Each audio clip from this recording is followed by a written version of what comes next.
ఉద్యోగుల తొలగింపులపై ట్రంప్ కు షాక్ ఇచ్చిన కోర్టు ఆ ఉత్తర్వులను వెనక్కి తీసుకోవాలని ఆదేశాలు. తొలగించే అధికారం ప్రభుత్వానికి లేదని వ్యాఖ్య. అమెరికా అధ్యక్షుడికి వరుసగా కోర్టుల్లో ఎదురుదెబ్బలు. అమెరికా అధ్యక్షుడు డొనాల్డ్ ట్రంప్ కు ఫెడరల్ జడ్జి షాక్ ఇచ్చారు.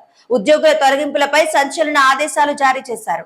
ప్రభుత్వంలోని వివిధ ఏజెన్సీలు నియమించుకున్న ఉద్యోగులను తొలగించే హక్కు ట్రంప్ సర్కారుకు లేదని స్పష్టం చేశారు. ఆయా ఉద్యోగుల తొలగింపు ఉత్తర్వులను వెంటనే వెనక్కి తీసుకోవాలంటూ అమెరికా డిస్ట్రిక్ట్ జడ్జి విలియం ఆల్సప్ ఆదేశాలు జారీ చేశారు. ప్రభుత్వ ఖర్చులను దుబారాను తగ్గించి దేశ ఆర్థిక వ్యవస్థను పటిష్టం చేయాలని ట్రంప్ సర్కారు ప్రత్యేక వ్యవస్థను ఏర్పాటు చేసిన విషయం తెలిసిందే.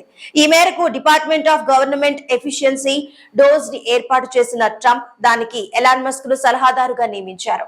డోస్ ఇటీవల ప్రభుత్వంలోని వివిధ ఏజెన్సీలకు చెందిన ఉద్యోగులపై వేటు వేసింది. మాస్ ఫైరింగ్ ఉత్తర్వులు జారీ చేసింది. దీనిపై ఉద్యోగులు కోర్టులను ఆశ్రయించారు. ఈ పిటిషన్ ను విచారించిన జడ్జి తాజాగా ఉద్యోగులకు అనుకూలంగా తీర్పు వెలువరించారు. అమెరికా రాజ్యాంగం ప్రకారం ఉద్యోగుల నియామకాలు, తొలగింపుల అధికారం ఆయా ఏజెన్సీలకు మాత్రమే ఉందని, డోస్ జారీ చేసిన తొలగింపుల ఉత్తర్వులు చెల్లవని స్పష్టం చేశారు. కాగా ట్రంప్ కు కోర్టుల్లో వరుసగా ఎదురుదెబ్బలు తగులుతున్నాయి. శరణార్థులకు ఆశ్రయం కల్పించబోమని ట్రంప్ జారీ చేసిన ఉత్తర్వులను కోర్టు బ్లాక్ చేసింది. బర్త్ రైట్ సిటిజన్షిప్ ను రద్దు చేస్తూ ట్రంప్ సంతకం చేసిన ఎగ్జిక్యూటివ్ ఆర్డర్ ను మరో కోర్టు సస్పెండ్ చేసింది.